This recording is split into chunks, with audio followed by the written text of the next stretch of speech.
Good morning, everybody. We are in Numbers chapter 12 this morning, getting back to our study after what seems like a really long break, at least for me. We had a Nicaragua trip since we were last together in Numbers chapter 12, and then we did a Nicaragua update, or recap, I should say, after that. And so now we're back in Numbers chapter 12. And we are looking at a chapter that deals with defending yourself, self-defense. When someone attacks your character, sometimes we call it character assassination. They go after your character in order to destroy it. How should we handle that? That is tough for you and I as believers in a fallen world, in a world where everything revolves around self-preservation and self-promotion. We have entire websites dedicated to ourselves, or social media pages dedicated to ourselves and the self-promotion of the self, obviously. And so when someone attacks us, it's normal, it's expected that we should go on the defense, that we should go on the attack, not only defending ourselves, but attacking the other individual's character. And so we learn that in the kingdom of God, and I think we all know this, that in the kingdom of God there is something far, far different that we are supposed to do. We don't like to hear these kinds of things because it feels better to go on the attack and attack that person that's attacking us. However, we must always ask ourselves, what is pleasing to the Lord? What pleases God? That's what I want to do. I may not feel like doing that, but that's what should be done. In Numbers chapter 12, we have two main divisions. The first being, obviously, division, the word division. And then the second one is defending. And so we will see here what this is all about. In verse 1, beginning in verse 1, what we start with is some complaining. Some complaining. Let's find out what the complaining is all about. It says, "Then Miriam and Aaron spoke against Moses because of the Ethiopian woman whom he had married. For he had married an Ethiopian woman. How dare him?" Now, real quickly, so that we catch you up and you know where we're at, the children of Israel were saved from slavery in Egypt, out of Egypt. Way back, we learned about that in how they got there to Egypt in Genesis, and they were saved in Exodus, and God used Moses. God used Moses. Who used Moses? God used Moses to lead the people out of Egypt. So it was God that was doing the rescuing, but he was using Moses as his human instrument. And we're going to find out today in this chapter that they had a very intimate relationship. It was a good relationship, a relationship unlike any other. But Moses has been leading the children of Israel out of Egypt, and they're getting into the second year. He's dealt with complaining and problems already. You know how that is. You get a large group of people together. Some of you, maybe even in your own family, you're on a road trip, and it doesn't take very long, right? You're in the car or in the vehicle or in the van, and you're trucking on down the highway and headed toward wherever you're going, and Mom, he's touching my leg. Mom, she touched my flip-flop. They won't let me watch the screen. They won't share the iPad, whatever. Complaining starts very quickly. Now, there's potentially out here with Moses millions of people. So can you imagine? Imagine your family multiplied by millions. Imagine your little brother or your little sister, or maybe an older brother or older sister. You know how they are, right? And imagine that there are millions of these people out there wandering in the wilderness. They have no home yet. They're tent camping, and they're on their way to the promised land.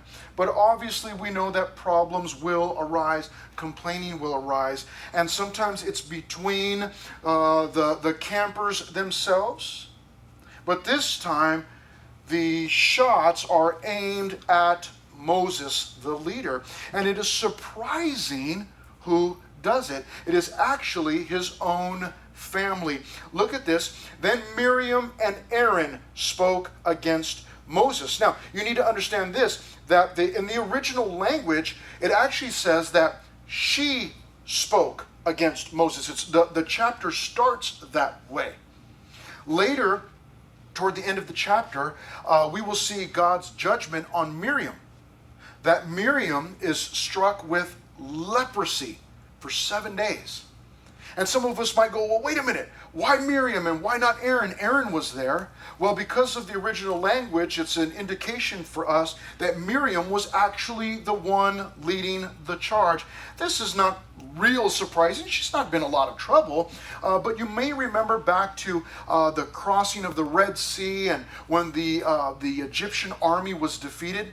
And Moses got out there and started singing a song, man, and everybody joined in, and they were saying, you know, the Lord is a man of war, the Lord is his name, and he just went through this beautiful song. And then once he was done, Miriam broke out her tambourine and gathered up all the ladies and like, all right, let's go. And this gospel choir started, and you know, she took the charge, like, let's get out there and let's sing another part of the song. And so you see that little bit of maybe a tendency to lead, or you know, maybe to step in there a little bit. But here, obviously, it's in full swing. She's not been problematic yet, but now she becomes problematic, and we see her taking the lead. And here's Aaron. Some of you may remember the account of Moses being up on Mount Sinai.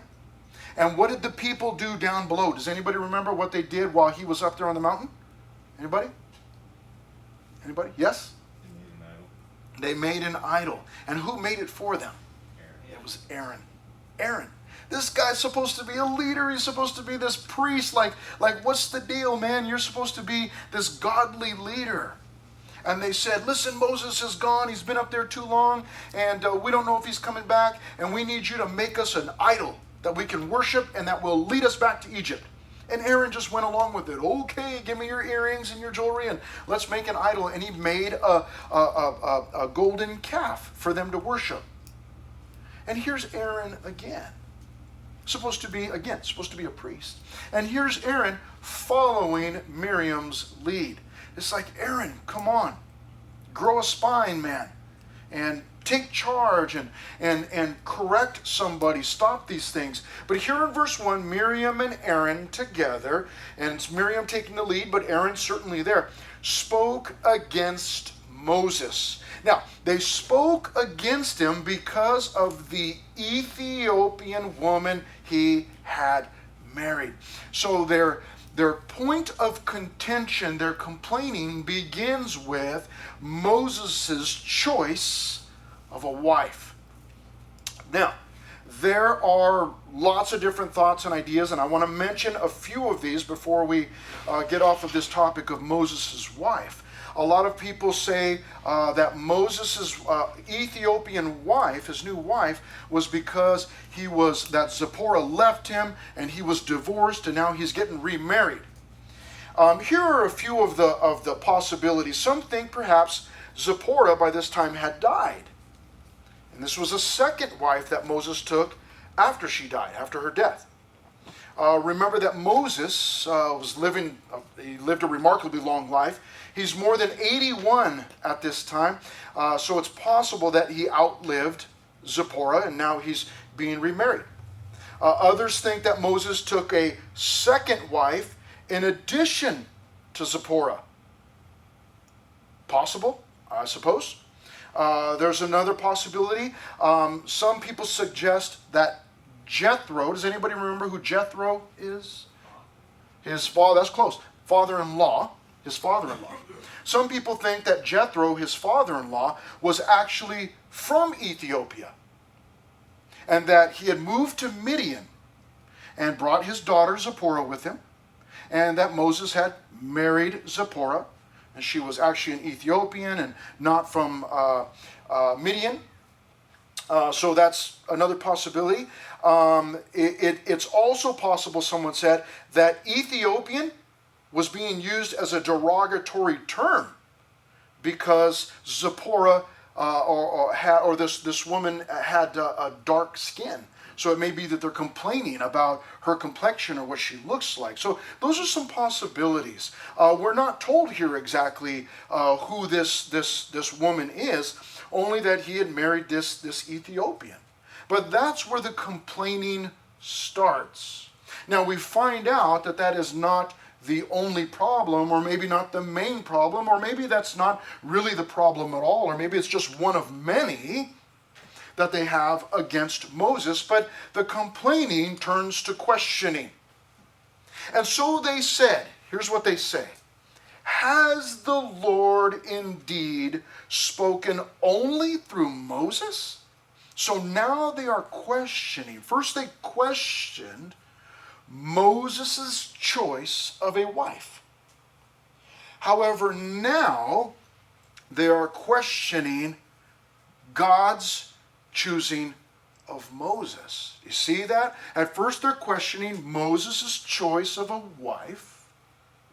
Now they're questioning God's choice of Moses. And they ask this question, has the Lord indeed spoken only through Moses? In other words, is this the only guy that God can use? Is this the only one that God has chosen? I mean, look at this guy. He married this dark woman, or he married this Ethiopian, or look, it's his second wife, or whatever complaint they had against him. And look at this guy. Can he really be our leader? I mean, he went up to Mount Sinai and was up there for a month and, just left us. And here we are wandering around, and sometimes we're starving to death. You know how dramatic people can be, right? Hey, are you hungry? Oh my gosh, I'm starving. You don't know what starving is. We don't know what starving is. We don't really know what hunger is. We know hunger, but we don't really understand those things in their fullness. But they bring these attacks against Moses, his choosing of his wife, and now God's choosing of Moses. They ask another question: has he not spoken through us also? Has he not spoken through us also? In other words, is this leader Moses, is he the only one that God can use? Hasn't he spoken through us also? Maybe thinking back to the last chapter that we were in, when God said, he told Moses, listen, gather up the elders, and I'm going to take the spirit that I've given you, and I'm going to put it on all of these elders also, and they're going to prophesy. And remember some of that? They prophesied. Maybe she's thinking, well, hasn't he spoken through more than just Moses? I mean, Moses is not the only leader. And so they're questioning. They're not necessarily questioning Moses here, although they think, in their minds, they think that they're questioning just Moses. But notice at the end of verse 2, what does it say there? And the Lord heard it. Oh, man. Right? It's an indicator that as they're speaking, God is listening. And it says in verse 3, now the man Moses was very humble, or meek, more than all men who were on the face of the earth. So we're given a description there of Moses, that this man was humble. So they're attacking Moses, and that's indicated for us there that Moses was not defending himself. He was a humble individual. And so he's not going on the attack. Spurgeon, how many of you have heard of Charles Spurgeon? Anybody in here heard of Charles Spurgeon? A pastor from another time. He said and this language is a little bit older, obviously, because he's an older guy, but every now and then we hear some simpleton, that's some simple person, name for simple person. Every now and then we hear some simpleton or other talking against a one-man ministry. He says, when it has been a one-man ministry from the commencement of the world, there's always been one leader, that's God, to the present day. And whenever you try to have any other form of ministry, in other words, when you try to say, well, you know what, we're just going to have, let's have 5 people in charge, or let's have 2 people in charge. He says that whenever you have any other form of ministry and doing it thoroughly and heartily and independently and bravely in the sight of God, you very soon run upon quicksands. In other words, Spurgeon was saying that God set up this model of one leader. One leader. Now you can have assistant leaders. You can have people that assist the leader in many different ways. I have lots and lots and lots of assistants. There are so many people that assist me. Obviously, you know about the leaders that are in here that assist me, because I can't possibly get to everybody. And so they assist me by being available for you also. Many of you know about Haley. How many of you know Haley? Yes, everybody knows Haley, right? Because oftentimes when there's an event going on or something and you say, hey, can I give you this money? I go, no, don't hand it to me, because it'll end up being my lunch money during the week. I'll just be like, where? Oh, the Lord blessed me with $20. Where did that come from? I won't remember. No, give that to Haley. Give that to Haley. Give your paperwork to Haley. She helps with so much around here. But I've got people at home that assist me also. My wife and my kids assist me. Those of you that were part of the mission team when we did the burrito sale and we're wrapping burritos, you'll remember that my wife and my daughter Blue were out there wrapping up burritos, helping out. But my other daughter Chloe helps out making t-shirts. I could make t-shirts, but I don't have time for that. I need you to make t-shirts. So I have so many people helping me out. You come here, you see me in all my glory. But there are so many people assisting me. But that's the pattern. Look over at the door, everybody. It's Jada. Woo! I have so many people assisting me. And that's the model that God set up. Did you know that Jesus had assistants? And it wasn't just the disciples that we know of, the 12 disciples, the 12 apostles that we hear about. It wasn't just those disciples. Did you know that there were other people? Did you know that there was a group of women that followed Jesus around? Even Jesus, during his earthly ministry, needed assistance. Remember when he gave the fishes and the loaves, he blessed it, broke it, and he gave it out to the disciples, and they started going out and giving it out. Jesus couldn't go around and give bread and fish to every single person. There's too many people out there. So these people are hungry, man, get them some food. And so he calls on these assistants. But as far as leadership, God set up this pattern where there's one person in charge, one person leading the whole thing. And now Miriam and Aaron there, her tag-along, are, they're complaining. Well, is Moses the only one? What is this all about? And, what's going on here? And basically questioning him, but in the process, what they're doing is they're questioning God. Not a good thing to do, right? And we're told that God heard it.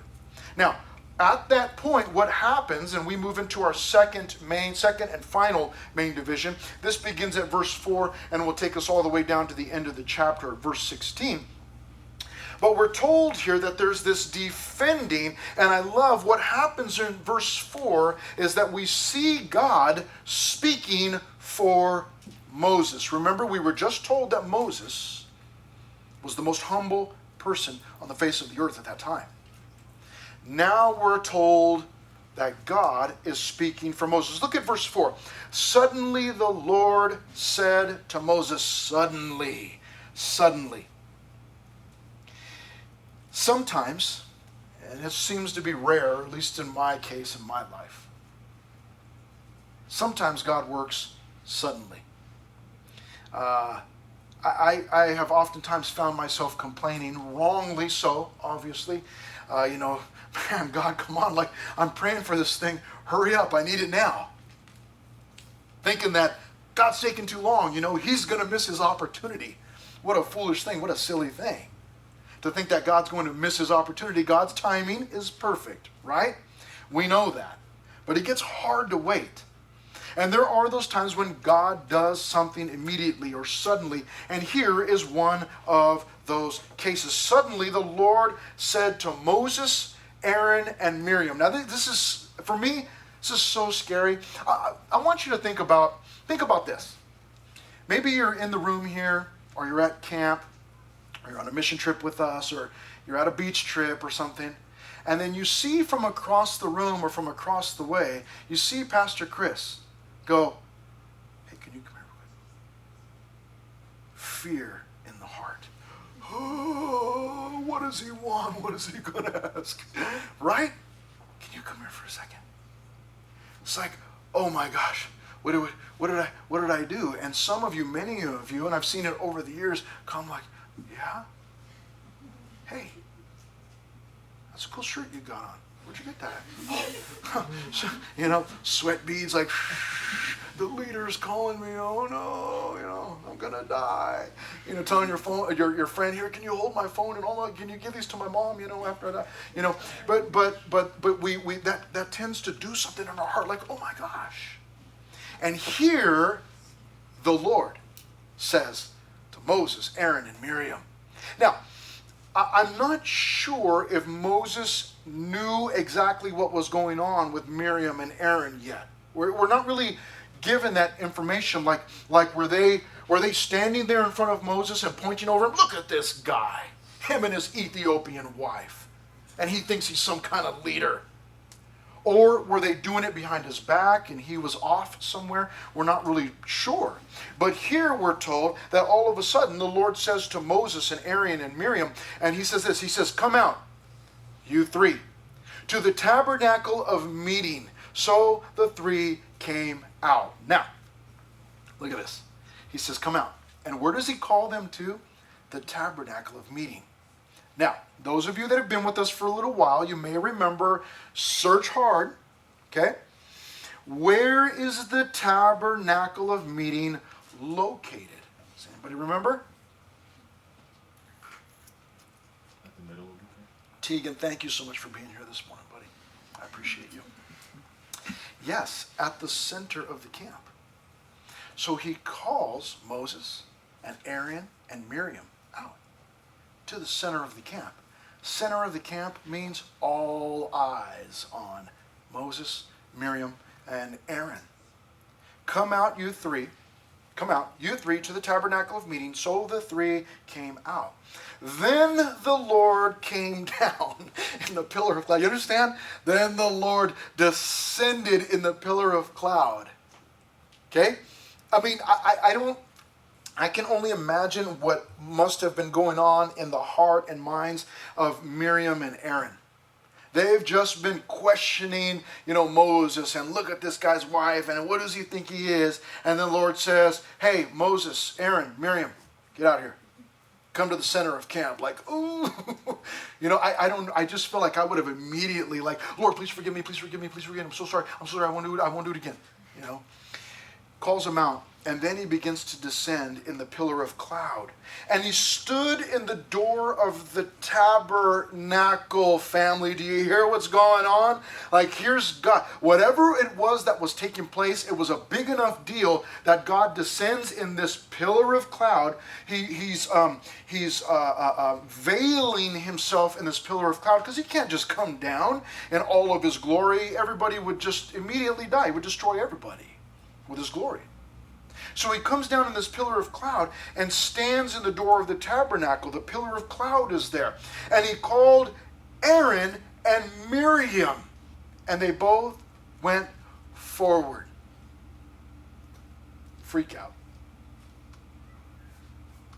You've just been talking trash about somebody, and then somebody calls you out. Now, I am a dad. I've got 4 kids that aren't kids anymore. But I remember over the years, lots of times where this type of thing happened. I can remember, I was just remembering as I was going through the studying through this, I was remembering yesterday that there was a time many years ago when I've got 4 kids. One of my daughters and my son, I've got 3 girls, 1 boy. And I remember they had some friends over. And I was in my room. They were in the front room. And I've got a small house. I can hear everything. We can hear everything. And I heard them treating their other sister badly. You know how that goes, right? Sometimes, when people are with their friends, all of a sudden they're just so super cool and they start talking trash about somebody else. And, everybody's laughing or whatever. And I heard them saying something about their other sister, giving her a hard time. Well, in my house, I always taught my kids, listen, we don't bully people here, man. Everybody that lives in this house needs to feel comfortable and needs to feel safe. And we don't, we can tease. My family teases a lot. We joke around, we tease a lot. But we don't bully people, man. We don't treat people like that. And so I heard them doing that, and I went in there. Now, they're in there with their friends. They're all super cool, and then Dad walks in, in my bathrobe. No, I wasn't in my bathrobe, but, I come out of the room, and I was like, what did you say? I'm from San Bernardino. Like, what did you say? And they just like, fear. I said, what is the, and just right there in front of everybody. I said, what's your problem? Why were you doing that to your sister? I questioned them right there, right in front of their friends. Do you want to treat her like that in front of everybody? Then I'm going to call you on it right here. And they were, faces turned white, they just wanted to, just melt and go under the couches. And later, my son was like, man, but why in front of my friends? I said, why would you treat your sister like that in front of your friends? Why would you do that? But some of you, I'm not looking at anybody, well, probably not any of you, but some people have probably been guilty of doing that. And then here's God saying to Moses and Miriam, hey, here, I need to talk to both of you. And so we're told that both went forward in verse 5. Then in verse 6, God speaks. And he says, hear now my words. It's like, I can't hear anything else. All I can hear is you, God. Hear now my words. If there is a prophet among you, I, the Lord, make myself known to him in a vision.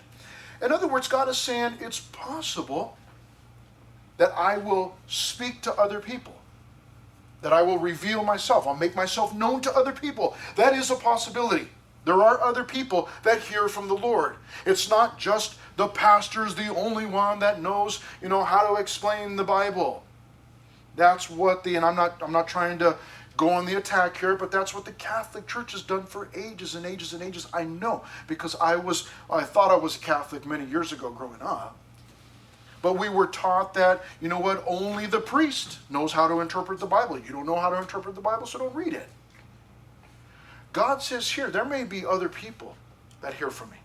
He says that. If there's a prophet among you, I, the Lord, make myself known to him in a vision. I decide that, he says. I speak to him in a dream, perhaps. Verse 7, not so with my servant Moses. In other words, there is a difference. Now notice what he's doing. He's saying there is a distinction. He does not disagree with Miriam when she said, well, doesn't God speak to all of us? He says, that's true. I can speak to other people. That is true. He says, however, it's different with my servant Moses. And notice he called him his servant. This is my servant. He's a servant. He says, not so with my servant Moses in verse 7. He is faithful in all my house. You understand? There are other people that are faithful. No doubt there were people in this camp that were faithful. We are going to hear, we've heard a little bit about Joshua, and we will hear more about Joshua as we continue on through our study of the Old Testament. We'll hear about Joshua, faithful man.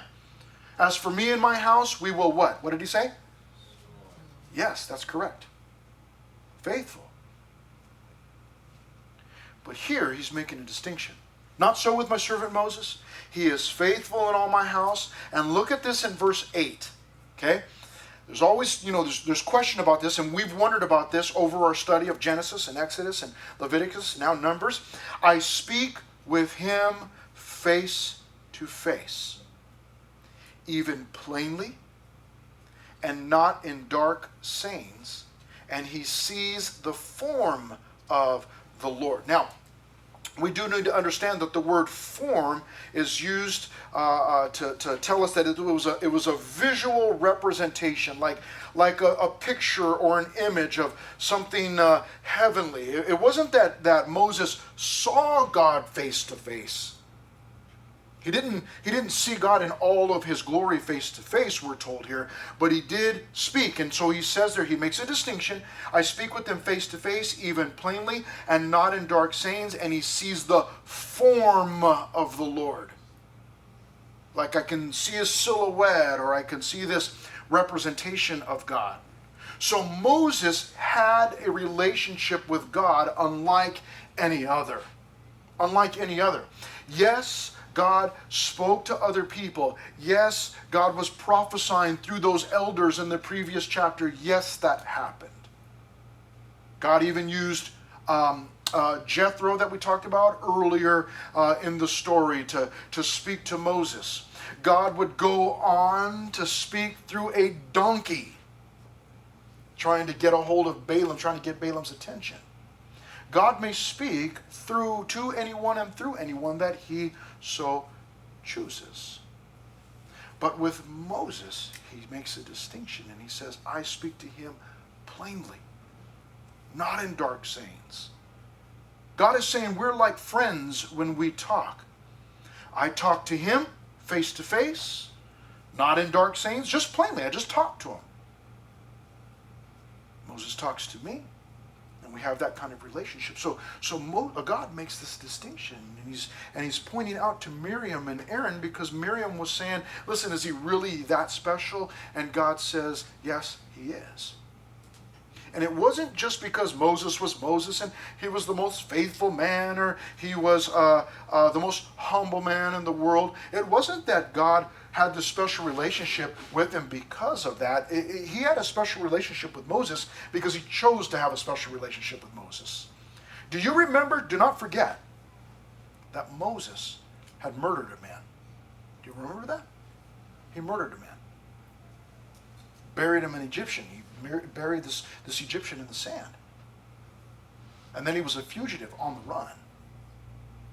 And then when God came to him and said, listen, in the burning bush, remember, I'm going to send you to go rescue the people from Egypt. Moses said, but I can't talk.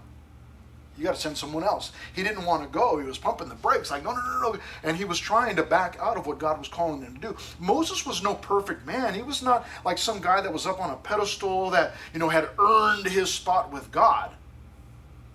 He had become humble. He had become faithful. He had learned those things through years of living in the wilderness, in the desert. Remember that? 40 years? Guy's out there with a flock of goats or a flock of sheep out there, just wandering around, keeping watch over them. He had learned these things. He had learned how to be humble and how to be faithful through God rebuking him and correcting him. He had learned that.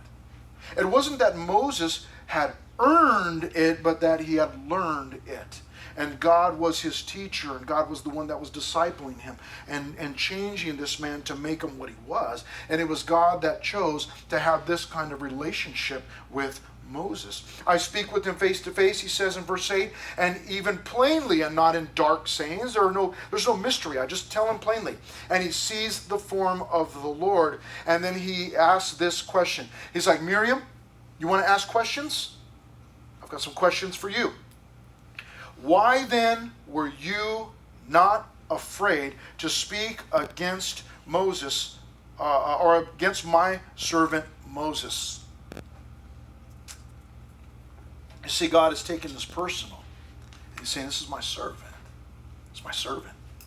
Why in the world would you speak against him? Now, I want you to note something. God does not necessarily, he addresses the fact that Moses is his spokesperson. He addresses that. What God does not spend any time on is Moses' wife. Evidently, that was not an issue for God. Evidently, God didn't have any complaints against Moses' choice of a wife. What he had a problem with was, this is my servant, and You're questioning my servant. Now, it may be that God is indicating for us that the real issue was not the wife. Maybe that wasn't really the deal. Maybe God knew, and certainly God knew their hearts, Miriam's and Aaron's, but maybe he knew that the wife is not even really an issue. It's just something they picked on. And maybe the real issue was just that they were questioning his authority or his leadership. And so God zeroes in on that. But either way, the relationship that Moses has with his wife doesn't seem to be an issue for God. But he asks the question, you want to ask some questions? I asked you a question. Why then were you not afraid to speak against my servant Moses? Didn't you recognize Miriam? Didn't you understand that this guy was different? Didn't you understand that? He's different. He's mine. He's my servant. I set him apart. You should have never attacked him, God is saying here. And so what happens here at this point in this defending, first of all, God speaks for Moses, speaks on his behalf. But the second thing that God does is he shuts out Miriam. Verse 9. So the anger of the Lord was aroused against them. Against them. And he departed. He left. And when the cloud departed from above the tabernacle, suddenly Miriam became leprous, as white as snow. Then Aaron turned toward Miriam, and there she was, a leper. Now, in the event that you have not been here for this series, our study going through all of this, we had a long section in Leviticus about leprosy and the different types of leprosy. And leprosy wasn't just one thing. You know, we think of leprosy as being the flesh-eating disease. And it certainly was that. But there were actually, we found out that houses could actually get leprosy. And, other items could get leprosy. And you go, really? What is that all about? That, a house doesn't have flesh. No, but leprosy, that word was used for mold and all sorts of different things. But in this case, it's clear that this is the flesh-eating disease. The skin turned completely white.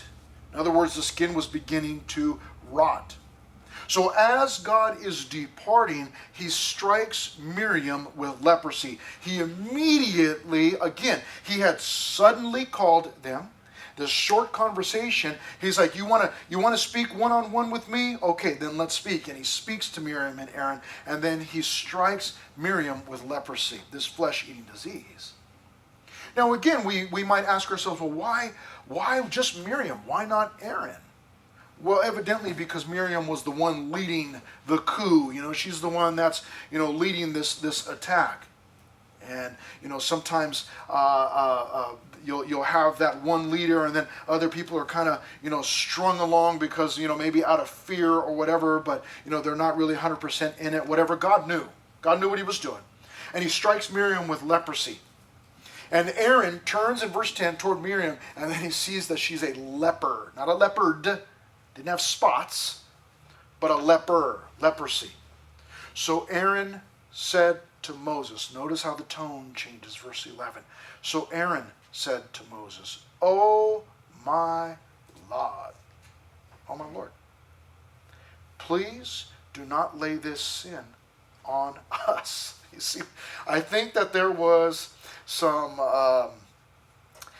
selfishness going on there, some concern for self-preservation happening in the heart of Aaron, because I want you to notice his words. Now, it seems commendable that Aaron he's looking over at Miriam and then he looks at Moses, and he says, "Oh my Lord." He calls Moses, "Oh my Lord." It's lowercase L. And he says, "Oh my Lord, please do not lay this sin on us." Now, did you hear what he just said? He's not struck with leprosy yet. And he's trying to prevent that. And so he says to Moses, "Oh my Lord," it's good, starts with that great title, pays his respects. "Oh my Lord, do not lay this sin on us," he says. At this point, the sin is laid on Miriam. But there's fear in the heart of Aaron. And so he says, wait, have mercy, have mercy, have mercy. Don't strike me with leprosy. So he's interceding for Miriam. Please, take this away. But it seems to us that in the process, he's really, really concerned about himself. Please do not lay this sin on us, in which we have done foolishly and in which we have sinned. Now that's commendable on Aaron's part. That when you're caught, just say it. That's me. I did it. Sorry. That's the best way to handle it. When you fight and no, I didn't do it, and you go on the defense. Listen, just you get caught. Just that's me. I'm guilty. I did it. This is the best way to do it. It causes the problem in the situation to be over much faster. And Aaron does that here. We've done foolishly and we sinned, he says. And in verse 12, he says, please do not let her be as one dead, whose flesh is half consumed when he comes out of his mother's womb. Please don't let her be a zombie, this walking dead. Please don't let Miriam die from this leprosy. He's asking for mercy from Moses. Now, it wasn't Moses that gave her the leprosy. Moses didn't have that kind of power, not apart from God. It wasn't just his own choosing to, I'm just going to strike you with leprosy. It wasn't Moses that did that. Why doesn't Aaron ask God? Because God split, man. God's like, I'm out of here. Here's some leprosy. Have fun. Boom, he's gone. And so now Aaron's going, wait a minute, where's everybody going? And Moses, you got to have mercy on us. And so in verse 13, this is incredible. So Moses cried out to the Lord, saying, please heal her, O God, I pray. Really? I mean, imagine that. Imagine someone attacks you. Look at him or look at her. Some of you may be leaders or captains of some kind of team. Again, maybe it's the debate team, or maybe you're the, whatever, maybe you're the teacher's helper, the teacher's assistant, whatever. And, people, why do they get to do it? And look at her, look at him, and, look how he dresses, or, this guy, he doesn't even this, and he doesn't even that, or she doesn't do this. And our tendency, again, is to defend ourselves and go on the attack and, want to make ourselves look good. Moses is attacked. And his response to Aaron is, he says to the Lord, he cries out to the Lord. In other words, he's praying on behalf of Miriam. Please heal her, O God, I pray. Now, I want to say something real quickly. Did you see his prayer? Did you see how long that was? Look at this. Here's his prayer. Please heal her, O God, I pray. That's it. Some of us are so afraid to pray, man, because I can't pray out loud because I don't have enough words. I don't really know what to say. I love this prayer. Please heal her, O God, I pray. Like, get to the point, Moses. Please heal her, O God, I pray. That's it. Nothing else. Doesn't add in any thous and thines and special language, and he doesn't call the heavens down and God and all of your glory and go through all of that. This is an emergency situation. Please heal her, oh God, I pray. That's it. Get it done. Get to the point. In verse 14, then the Lord said to Moses, if her father, this is sounds kind of strange at first, but you'll understand. If her father had but spit in her face, would she not be shamed 7 days? If her own dad had spit in her face, then she would be shamed 7 days.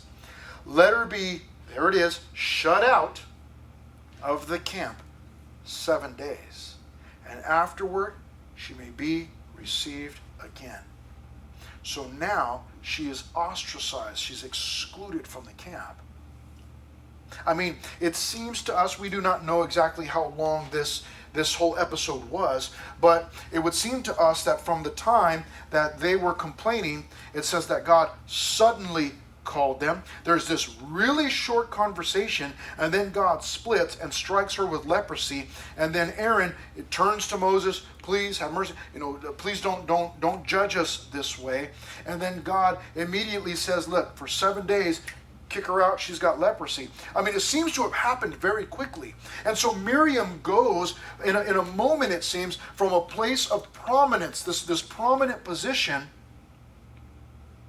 to this shame-filled position outside of the camp. That was what she received for her attack on God's servant. Wow.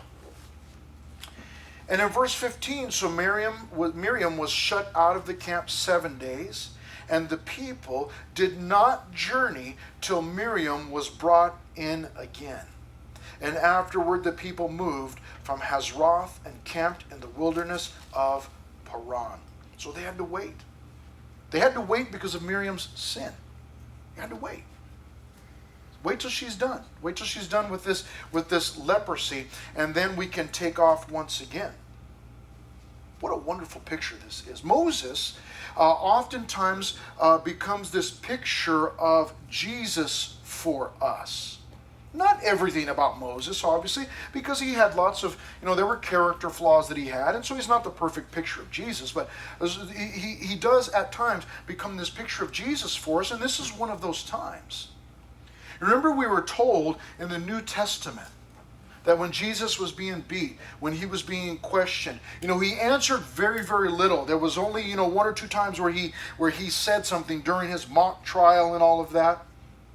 We're told that he was like a sheep before the shearers is silent, so he opened not his mouth. Jesus was being attacked, his character, and physically attacked, but like a sheep before the shearers. I don't know, have any of you ever seen a sheep being sheared?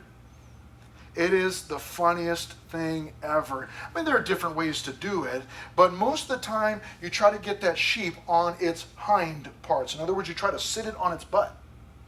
And you get that thing up, and so it's just sitting there. And before, as you're trying to corral it and get it into the position that you need it, they're bleeding. The bleeding is the bah, bah, and they're just going crazy. And then once the shearer finally gets it, catches it, sits it up on its butt, the thing's completely helpless. It all of a sudden just becomes silent. It just sits there. And it looks so funny. Its legs just sticking out. It's almost like, okay, you got me, hurry up. And then the shearer just goes to work, and now they have the electric shears, and cuts that thing all up in just a matter of minutes. But even people that use the old shears, they're so fast, and they get the wool off of there. But the sheep just sits there, and that's a picture of Jesus who just sat there. He wasn't dumb, he wasn't silly, any of those things, but he was just like a sheep, just sitting there, like, okay, whatever you're going to do, just go ahead and do it.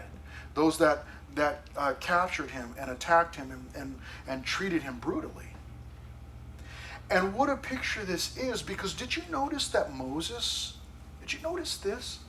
That the only time that Moses spoke in this chapter was to pray for Miriam. Really? Really? Really? I mean, imagine you were attacked. Would you have something to say about it? You know you would, right? I know I would. Not so for Moses, not so for Jesus. That's the pattern. Look at this in Psalm 59:9. I will wait for you, O you, my strength, for God is my defense. I won't go on the attack for myself. I'll just wait for you, God. God, you're my defense. I'll let you do my fighting for me. That was the attitude of Moses. That was the attitude of Jesus. Here's another one, Matthew 5:44. This is, you know this one well. But I say to you, love your enemies. Forget about it, right? We're done already. Like, what? I think that's a mistranslation. But I say to you, love your enemies. Bless those who curse you. Do good to those who hate you. And pray for those who spitefully use you and persecute you. I mean, have you ever stopped to take a serious look at this and to seriously consider it? Or have you been like so many where you read it and it's like, yeah, I don't really like that verse. Let's keep moving. Where's verse 45? Let's keep moving. Look at this. This is Jesus. Love your enemies. Did Jesus do that? Did Jesus do that? Remember Peter on the night that Jesus was arrested? Peter came swinging for that guy's head and he cut off his ear, and Jesus reattached his ear, man, miraculously healed him. Love your enemies. Bless those who curse you. Did Jesus do that? He did. Be good to those who hate you. Did Jesus do that? He did. Pray for those who spitefully use you and persecute you. Did Jesus do that? He did. And did Moses do that? We just saw that here. The only time that Moses spoke up was to pray for Miriam, who had just finished attacking him. What an example. And it's a far cry from many of us, myself included. But this is what God desires. This is what God desires. That you and I would wait for God. He's my defense. I don't need to go out, machine gunning everybody that, with my verbal assaults, everybody that attacks me, I'm just going to get them back and I'm going to put it on social media so that everybody knows about it. I don't need to do that. Lord, you defend me. You take care of it. I love the book of Nehemiah for this fact. This is one of the many things that I like about Nehemiah, in that he oftentimes was Sanballat and Tobiah and Gashmu. What a name. They were trying to distract Nehemiah and distract the people and attack attack Nehemiah and the work. And Nehemiah never paid it any attention. He just would say, you know what, God, you take care of it. I'm busy working. And they said, let's come and meet. I don't have time to meet with you. I'm working. And then he would just pray and commit it to the Lord. That needs to be our response. This is not our home. We do not operate the same way that everybody else does. Our home is in heaven. Our home is the kingdom of God. We do not belong to this kingdom. And so we need to not operate like them. We need to operate like God does, like Moses did, like Jesus did. That's what God would have of us. But man, it's a tall order. What a tall order. To love our enemies. To bless those that curse us. To do good to those that hate us. To pray for those who spitefully use us and persecute us. What a tall order. Father, we are asking for your help.